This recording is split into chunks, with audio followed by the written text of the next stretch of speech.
good evening, good morning, and good night. Welcome to Inappropriate Radio. It's your host, Tashana. Let's get into this. So I'm going to give y'all a little heads up right now. I'm outside, so you might hear some trains, some cars, people yelling, kids in the background, real sounds of nature, right? But I don't think any of those sounds will... Sorry, my phone rang. I don't think any of those sounds will drown us out.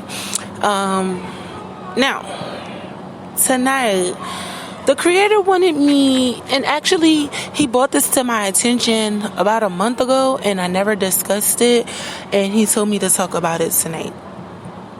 There's a difference between having protection from God and then having protection from the universe, and obviously having protection from people. And I'm laughing because people who don't have a relationship with God and who are 3D, right? They think this protection from people as in, having a particular status, like family that are in law enforcement or people that may have money and power and access to limited or very scarce resources. They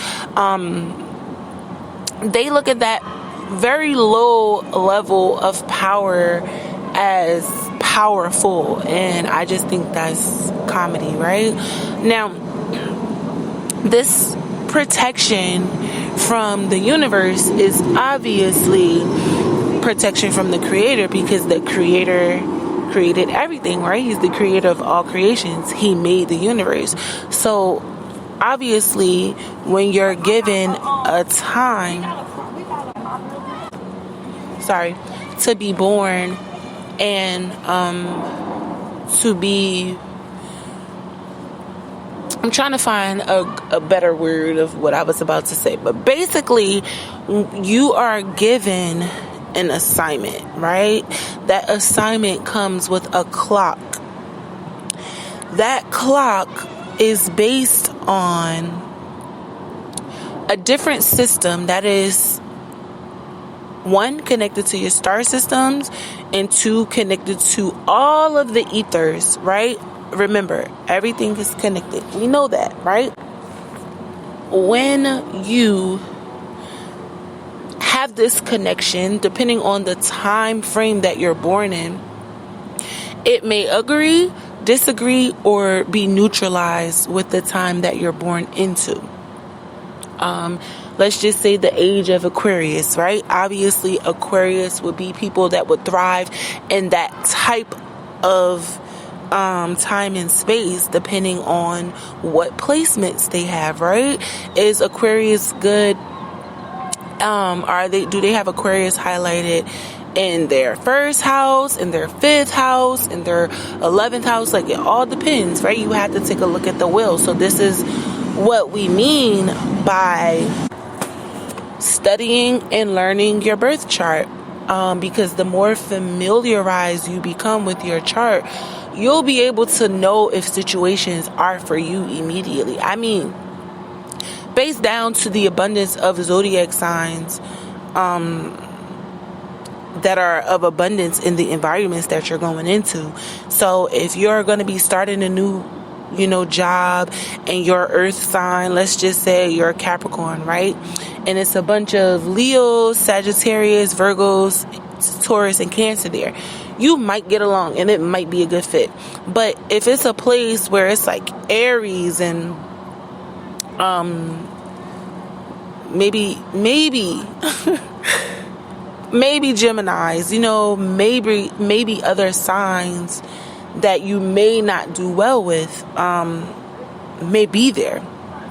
You may say, I don't know if the energy is good for me, because it's not compatible. And you don't even have to know the zodiac signs of the people per se. You just can feel that the energy isn't necessarily compatible with your own. Of course, your ascending sign, your moon sign have a lot to do with it, more so than your star, right? and a few other factors, right? We'll go into that, but I'm just using that as an example. It could be your family, right?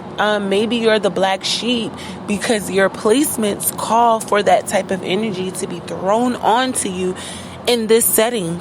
Maybe you were the matriarch in the past life, right? It's a will. So everybody gets to take a stab at every position. Nobody's going to be stuck in one position in every lifetime. Even when you have karma rolled over from your past life and you are attempting to balance it out, you're going to be given a different set of circumstances to better finagle the bagel, if that makes sense, right? So the creator knows that the last time you failed because of this, he's going to give you something new for your spirit to learn and journey with and through, right? And this is all based off of your birth chart, right? And then you have the connection and protection from the creator. These are the people that are covenant. These are the people that are born into bloodlines that are what we would call chosen or blessed or golden child, right? No matter the time, place, chart, family, whatever, the creator has something specific that he wants for your soul to do, okay? And there's an abundance of these types of situations in every pocket of the world.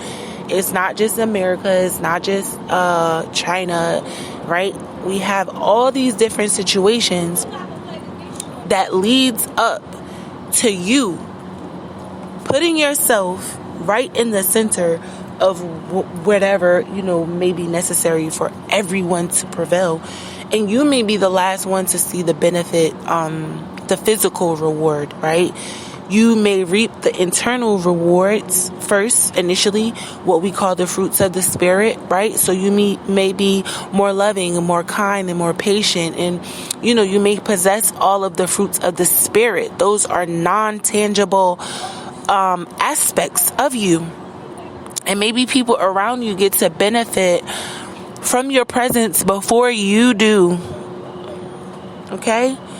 That is one of those things. And this is what I'm going to lead up to, because really a golden child, or there's so many different terms like in other cultures, but in America, right, in North America, in the United States of America, and some other places, we may consider this like a golden child, or even like those immaculate conceptions, right? These are the spirits that God himself governs and hovers. He doesn't allow the universe to take lead in charge like most spirits. Like most of our spirits are governed by our charts. The star systems that we belong to have a lot to do with, our futures and where we're going. But the ones that have this protection of the creator, they do what God says, and it's beyond that of the chart. So usually those type of people, they go into non-traditional situations. They're usually compatible with signs that are not traditionally compatible with their own. They usually are the black sheeps. They usually are the ones that are the cycle and curse breakers, the first millionaires and billionaires of the families on both sides.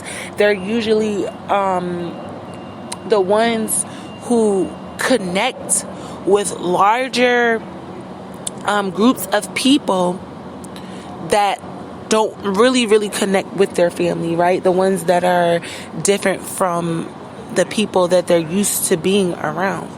These are usually the ones that have those relationships with the creator. And again, because the creator allows people to have their own free will, this is where the universe comes in, because the things that you decide to do are usually remnants or energies that are manifested in your star systems that you bring here with you. So let's just say Scorpio and Aries, for example, right? These two zodiac signs are two totally different elements, but they carry the same energy because they come from one star system, which is the planet of Mars. Scorpio has Mars and Pluto as well, but both of those energies are related to Mars, right? So that's death, rebirth, war. So usually when you enter these relationships, or it doesn't have to be a physical relationship, right? It could just be a friendship, anything, family dynamic. The relationships with those types of people brings that type of energy into your life, right? So if you get really close to someone, then you'll start noticing things ending and starting. That's the energy of death, right? You'll notice that maybe arguments may occur between you and them, or you and other people. Maybe your more aggressive side may come out as a result of being in the company of this type of energy, right? It all depends on your chart and how you flex with that particular energy. So this is why it's just all over the place and chaotic for people who may not understand. Then you have the people of the underworld. Okay, and we talked about how it's levels to this shit, but we never really got into, how the creator breaks us down. This is what determines your ranking in the spirit world. How many times have you come here to learn and master something in particular in regards to your spiritual growth that will allow you to never have to come back? What have you experienced in this life that you are 1,000% sure is connected to not only your past life, but to a bunch of people in this current life? It's all connected. And again, never, ever, ever, ever in life will the creator just plop you somewhere. If he's plopping you somewhere, then you definitely have enough to make it through that situation, right? We have to learn how to recognize what the creator is giving us and what the enemy is giving us. And we can, say the devil, the shaitan, demons, whatever you want to call it. If it's not from the creator, then I don't know how good you expect it to be for you and your process and your progress. How much do you think you're going to grow by being around people or being in situations or making decisions that don't reflect your higher self? Like how much do you feel you're going to gain by subjecting yourself to things that are not from the creator? How much do you think you'll lose? Which really, I feel like, again, because we had this discussion, you go for the higher self and the lower self. If you still feel the need to be attracted to things that are not helping you grow, then it's obviously something still going on, whether it be a curse or a cycle that you just haven't figured out how to break. This is one of the two. So that's your job to figure out, what the creator is calling you to do and when. And that goes back to the alignment of the assignment. It's all related to a time and a place and a people. And there is a reason, right? All of those things are connected. But I'm going to go ahead and get up out of here. I do love y'all. I hope y'all are drinking y'all water, eating y'all fruit and vegetables, and sipping on y'all own tea, because what? It's free. And I really do look forward to seeing y'all on the 14th of October. We'll get into that later though. Alright, love y'all. Peace.